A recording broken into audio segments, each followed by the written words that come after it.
ತಂದೆಯ ಪ್ರಶ್ನಿಸಲೆಂದೇ ಸಂಗೀತ ಕಲಿತಿದ್ದೇನು. ಕೈ ಹಿಡಿಯುವ ಮುಂಚೆ ನುಡಿದ ಮಾತು ಮರೆತು ಹೋಯ್ತೇನು. ಗಂಗೆಯಂತೆ ಮಾತನಾಡಿ ಅಂದು ಕಥೆಯ ಹೇಳಿದ್ದೇನು. ಅವಳ ಹಾಗೆ ಒಂದು ಮಗುವ ಕೈಗೆ ಕೊಡದೆ ಹೋದದ್ದೇನು. ಅತ್ತೆ ಎದುರು ಈ ಮಾತಾಡಲು ಸಂಕೋಚ ಬರದೇನು. ಅತ್ತೆ ಎದುರು ಈ ಮಾತಾಡಲು ಸಂಕೋಚ ಬರದೇನು.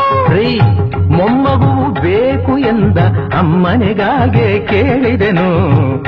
ಮೊಮ್ಮಗು ಬೇಕು ಎಂದ ಅಮ್ಮನಿಗಾಗೆ ಕೇಳಿದೆನು. ಹೇಳುವುದು ಒಂದು, ಮಾಡುವುದು ಇನ್ನೊಂದು. ನಂಬುವುದು ಹೇಗೋ ಕಾಣೆ ಪದ್ಮಾವತಿ ಪತಿ ತಿರುಪತಿ ಶ್ರೀ ವೆಂಕಟಾಚಲಪತಿ. ಹೇಳುವುದು